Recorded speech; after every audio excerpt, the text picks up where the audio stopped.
Өнөөдрийн хичээлээр бид англи хэлний хамгийн түгээмэл алдаанууд болох гэр үнд болон инфинитивийн нарийн утгын ялгааг судалж яриандаа хэрхэн зөв хэрэглэх талаар гүнзгийрүүлэн үзэх болно. Энэ хичээл нь таны grammatical range and accuracy шалгуурт өндөр оноо авахд туслах практик мэдлэгийг олгоно. Бид ялангуяа forget, remember, stop гэх мэт үйл үгсийг гэр үнд болон инфинитивтэй хамт хэрэглэх үед утга нь хэрхэн өөрчлөгдөх тухай дэлгэрэнгүй авч үзэх болно. Гэр үнд болон инфинитивийн үндсэн утгыг ойлгох нь IELTS-ийн өндөр оноонд хүрэх эхний алхам юм. Гэр үнд буюу үйл үгний ард залгагдах нь ихэвчлэн тухайн үйлдэлд аль хэдийн босон эсвэл ерөнхий үйл явцыг илэрхийлдэг. Энэ нь өнгөрсөн үеийн туршлага, дурсамжтай холбогдох нь элбэг. Харин инфинитив буюу тоо болон үйл үг хамтдаа байх нь ихэвчлэн ирээдүйн үйлдэл, зорилго эсвэл үүрэг хариуцлагыг заана. Жишээлбэл I stopped smoking гэхэд би тамхи татгаа болсон тамхи татах үйлдэл дууссан гэсэн утгатай. Харин I stopped to smoke гэхэд би тамхи татахаар зогссон, өөр нэг үйлдэл хийхээр түр зогссон гэсэн утгатай. Энэхүү ялгааг ойлгохгүй бол таны ярианы болон бичгийн хэлэнд утгын ноцтой алдаа гарч болзошгүй юм. Remember үйл үгийг жирүнд эсвэл инфинитивтэй хэрэглэх нь огт өөр утгыг илэрхийлдэг. Remember гэрүнд өнгөрсөн үед болсон үйл явдал эсвэл туршлагаа санаж байгааг илэрхийлнэ. Жишээ нь I remember meeting him at the conference last year. Энэ нь тухайн үйлдэлийг хийснээ санаж байна гэсэн утга юм. Харин remember infinitive энэ ирээдүйд хийх ёстой үүрэг, даалгаврыг санаж байгааг илэрхийлнэ.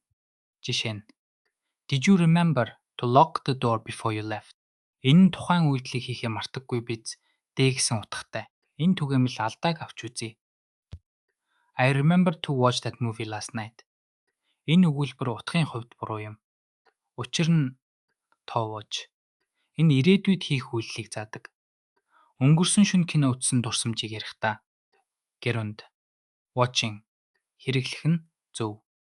Тиймээс I remember watching that movie last night гэвэл зөв. Энэ ялгааг зөв эзэмших нь таны хэлний мэдлэгийг тодорхойлж IELTS-д өндөр оноо авахд туслана.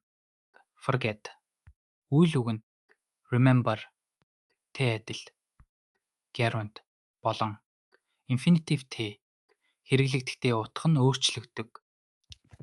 Forget гэрүнд өнгөрсөн үед болсон үйл явдал туршлагыг мартсныг илэрхийлнэ. Жишээ нь I will never forget traveling through the Himalayas. Энэ нь тухайн үйлийг хийснээ мартсан гэсэн утгатай.